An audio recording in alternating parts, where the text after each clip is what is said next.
अस्सलामुअलैकुम जी। Fundamental of physics हेरिडे रेजनिक walker का 10th addition है। चैप्टर 13 चल रहा है ग्रेविटेशन का। हमें रेडियस आर एच और मैस एम एच दिया जा रहा है ब्लैक होल का, और रेडियस और ब्लैक मैस का एक लिंक दिया गया है, इसी यहाँ पे स्पीड ऑफ लाइट के तौर पे ली गई है। वो कहता है ग्रेविटेशनल एक्सेलरेशन अज्यूम करो at the distance R naught, जो कि 1.001 आर एच पे है from the centre of black hole.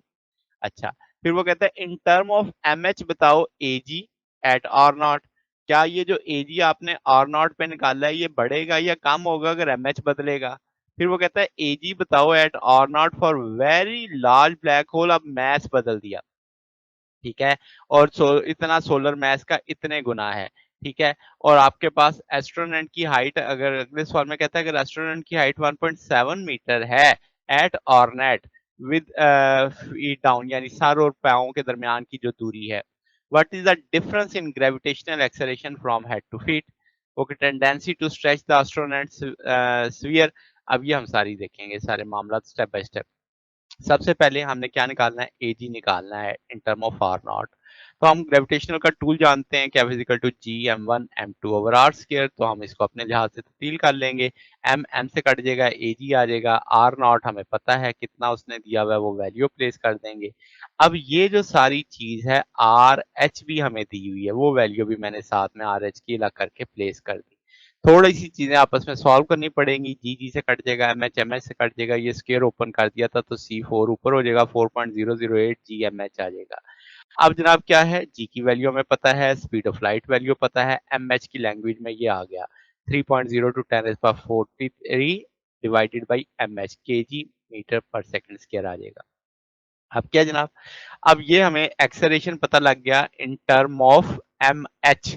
अब क्या एम एच के बदलने से ए जी बदलेगा? तो हमें नजर आ रहा है बदलेगा, कि भाई अगर नीचे वाली वैल्यू बढ़ती है तो इस सारे का आंसर छोटा होता जाएगा। तो हम कहेंगे डिनोमिनेटर में है तो ये कम हो जाएगा जब एम एच इंक्रीज करेगा। ये मामला भी हो गया।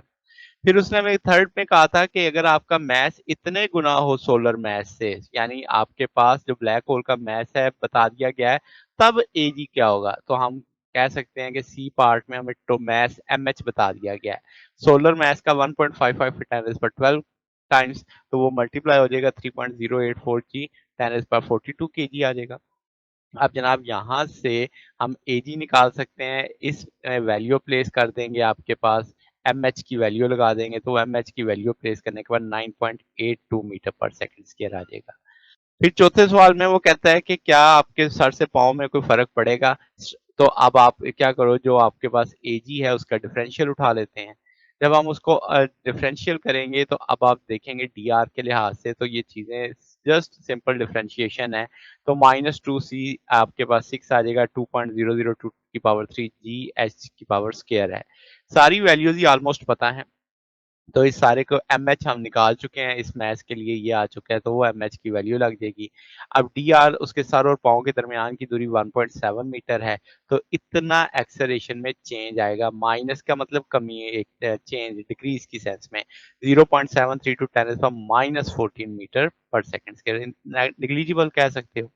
तो ये जो इफेक्ट है डिफरेंशियल इक्वेशन का बेहद नेग्लिजिबल है, तो हम कह सकते हैं कि जो मैग्नीट्यूड डिफरेंस है वो इंतहाई इंतहाई क्या है, कम है।